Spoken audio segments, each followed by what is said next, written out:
तुम्हा सर्वांचं माझ्या YouTube चॅनलमध्ये पुन्हा एकदा स्वागत आहे. तर आजच्या व्हिडिओमध्ये आपण इयत्ता 10वी जी घटक चाचणी क्रमांक 1 परीक्षा होणार आहे.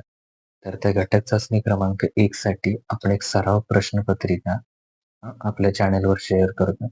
जेणेकरून या परीक्षेमध्ये या सराव प्रश्नपत्रिकेचा तुम्हाला उपयोग होईल.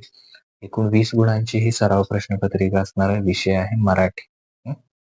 मराठी विषयाची ही सराव प्रश्नपत्रिका. आता ही सराव प्रश्नपत्रिका जर तुम्ही सोडवली आणि ह्यासारख्या इतर प्रश्नांची तयारी केली तर तुम्हाला नक्कीच याचा उपयोग होईल. सरावाच्या दृष्टीनं ही प्रश्नपत्रिका तुम्ही पूर्ण पहा आणि याचा उपयोग तुमच्या अभ्यासामध्ये करा.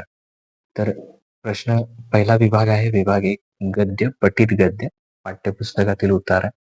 उतार्याच्या आधारे सूचनेनुसार कृती करा. कोणते लिहा. भरपूर दूध देणारी.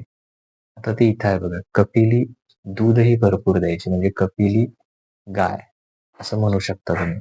जवळपास 5.5 फूट उंचीची. माझी आजी म्हणजे लेखकाची आजी. 5.5 फूट असणारी लेखकाची आजी. त्याच्यानंतर लेखकाच्या आजीचे वर्णन तुमच्या शब्दात करा. आता लेखकानं पहिल्या या उतार्यामध्ये पहिल्या भागामध्ये तिथं आजीचं वर्णन केलेलं आहे. तर याचा उपयोग करून तुम्ही तुमच्या शब्दामध्ये काय करा, लेखकाच्या आजीचं वर्णन करा. आता त्याच्यानंतर पुढे म्हटलेलं पुढील उतारा वाचा आणि दिलेल्या सूचनेनुसार कृती करा. आता त्यासाठी हा उतारा जो आहे तो वाचायचा. हा अपठित आहे बहुतेक. तर हा वाचा आणि त्याच्यावरच्या प्रश्नांची उत्तरं द्या. वसंत ऋतूतील महिने कुठले कुठले? तर इथं दिलेलं आहे बघा. फाल्गुन, चैत्र, वैशाख. फाल्गुन, चैत्र, वैशाख. तर हे 3 इथं नावं तुम्ही लिहायची आहेत. चैत्राला दिलेली 2 नाव कुठले कुठले दिले आहेत? वसंतात्मा आणि मधुमास. वसंतात्मा आणि मधुमास. तर हे तुम्ही 2 लिहू शकता. म्हणजे पहिल्यामध्ये हे 3 येणार.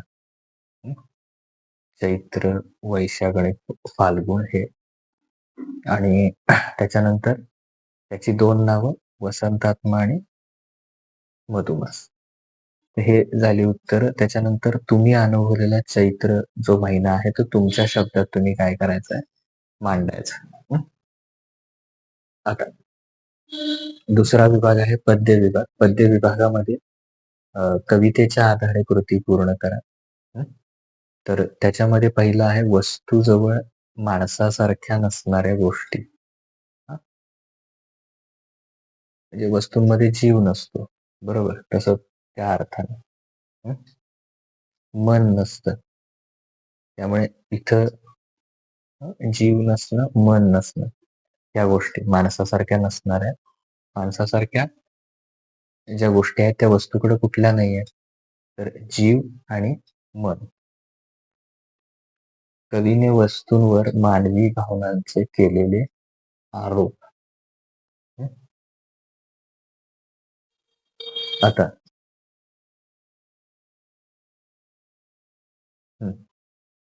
तर त्याच्यासाठी ही कविता तुम्ही पूर्ण वाचा आणि इथे त्याची उत्तरं आहेत. आता पुढील प्रश्न. वस्तूंना असते आवड स्वच्छ राहण्याची.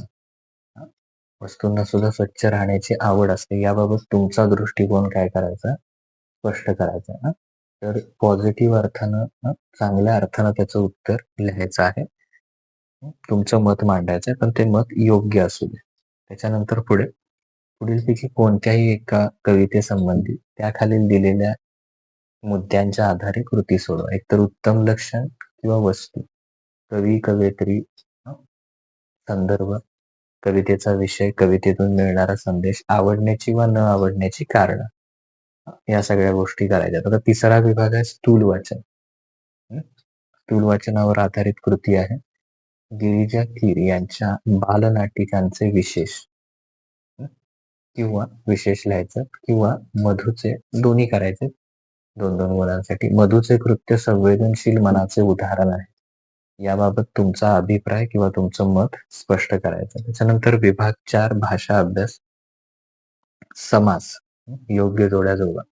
सामासिक शब्द आणि समासाचे नाव. विद्याधन अष्टकोन. कुठला कुठला समासाचा प्रकार आहे? द्विगु समास, इतरेतर द्वंद्व समास, कर्मधारय समास. तर यांच्या योग्य जोड्या तिथं तुम्ही जुळवायच्या आणि त्याची उत्तरं सांगायची. आता पुढे शब्दसिद्धी. उपसर्ग असलेले 2 शब्द तुम्ही लिहायचे. कोणतेही 2 शब्द लिहा उपसर्ग असणारे.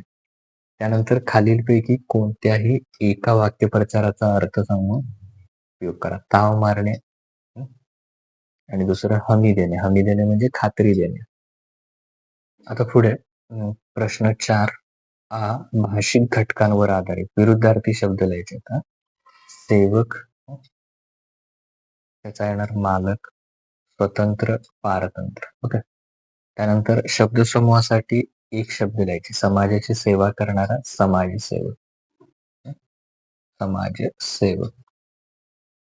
त्याच्यानंतर खालील वाक्य लेखन नियमानुसार लिहायचं आहे. हिवाळा नुकताच सुरू झालेला होता. त्याचं वेलांटी कुठली, त्याच्यानंतर उकार, त्यानुसार व्यवस्थित वाक्य लिहायचं आहे. हिवाळा नुकताच सुरू झालेला होता. ह्याला पहिली वेलांटी. तर बाकी सगळ्या त्यातल्या शुद्ध लेखनाचे नियम बघा. आता पुढे विरामचिन्ह. पुढील वाक्यातील विरामचिन्ह ओळखा. उद्या कोकिळेचे कुहू ऐकू येईल का? एकेरी अवतरण चिन्ह इथं आहे आणि इथं प्रश्नचिन्ह आहे. ओके. त्याच्यानंतर पारिभाषिक शब्द निवडा.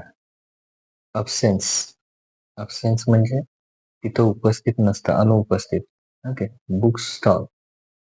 ग्रंथ प्रदर्शन म्हणा किंवा पुस्तक प्रदर्शन असं म्हणा. त्याच्यानंतर 5वा उपयोजित लेखन. जाहिरात वाचायची आणि त्याखालील कृती सोडवायची. वाचनम हितकारकम. आनंद पुस्तकालय, त्याचा पत्ता दिलेला आहे त्यांनी. वर्धापन दिनानिमित्त 20% सवलत असं दिलेलं आहे. पुस्तकांची मागणी करणार रसिक वाचक असं समजून पत्र लिहा किंवा शालेय भांडार प्रमुख या नात्यानं पुस्तकांवर अधिक सवलत देण्याविषयीची विनंती करणारं विनंती पत्र लिहा. दोन्हीपैकी कुठलंही एक विचारलं जाईल. त्यानंतर लेखन प्रकारापैकी कोणती एक कृती सोडवा. प्रसंग लेखन. अकस्मात पडलेला पाऊस.